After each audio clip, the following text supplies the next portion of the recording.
प्रेम क्या है? ढाई अक्षर या ईश्वर या फिर पूजा या इबादत? सदैव याद रखो, जब प्रेम तुम्हें अपनी ओर बुलाए तो उसका अनुगमन करो, यद्यपि उसकी राहें विकट और विषम हैं। जब उसके पंख तुम्हें ढक लेना चाहें तो तुम आत्मसमर्पण कर दो, भले ही उन पंखों के नीचे छिपी तलवार तुम्हें घायल कर दे। और जब वह तुमसे बोले तो उसमें विश्वास रखो, भले ही उसकी आवाज़ तुम्हारे सपनों को चकनाचूर कर डाले, जिस तरह झंझावात बगीचे को उजाड़ देता है।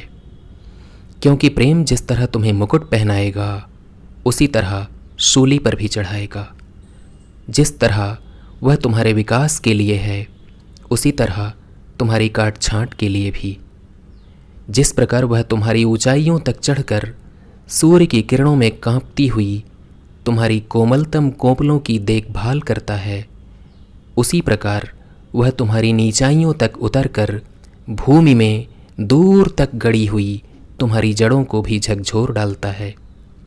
अनाज की बालियों की तरह वह तुम्हें अपने अंदर भर लेता है, तुम्हें नंगा करने के लिए कूटता है, तुम्हारी भूसी दूर करने के लिए तुम्हें फटकता है, तुम्हें पीसकर श्वेत बनाता है, तुम्हें नरम बनाने तक गूंथता है और तब तुम्हें अपनी पवित्र अग्नि पर सेंकता है, जिससे तुम प्रभु की पावन थाली की पवित्र रोटी बन सको।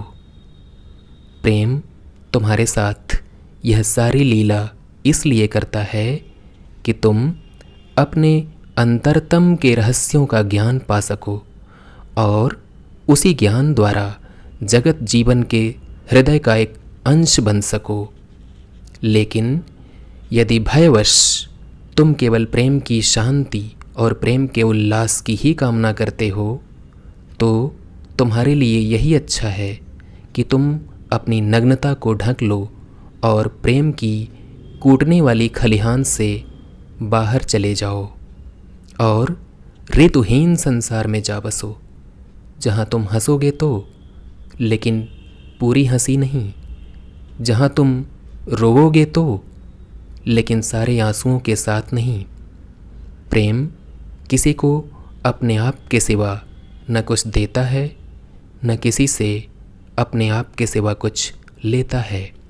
प्रेम न किसी का स्वामी बनता है, न किसी को अपना स्वामी बनाता है, क्योंकि प्रेम प्रेम में ही परिपूर्ण है।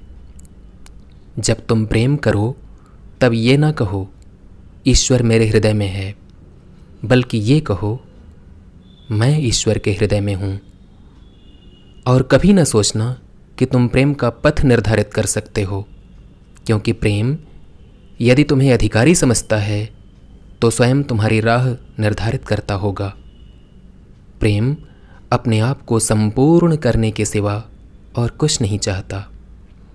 यदि तुम प्रेम करो और तुम्हारे हृदय में कामनाएं उठे ही तो वे ये होनी चाहिए, मैं द्रवित हो सकूं, बहते हुए झरने की तरह रजनी को सुमधुर गीत से भर सकूं, अत्यंत कोमलता की वेदना मैं अनुभव कर सकूं, अपने प्रेम की अनुभूति से मैं घायल हो सकूं, अपनी इच्छा से और हंसते हंसते मैं अपना रक्तदान कर सकूं, पंख फैलाता हुआ हृदय लेकर प्रभात वेला में जाग सकूं और एक और प्रेममय दिन पाने के लिए धन्यवाद कर सकूं, दोपहर को विश्राम कर सकूं और प्रेम के परम आनंद में तल्लीन हो सकूं, दिन ढलने पर कृतज्ञता भरा हृदय लेकर घर लौट सकूं और फिर रात्रि में हृदय में प्रियतम के लिए प्रार्थना और होठों पर उसकी प्रशंसा का गीत लेकर सो सकूं। ये है प्रेम।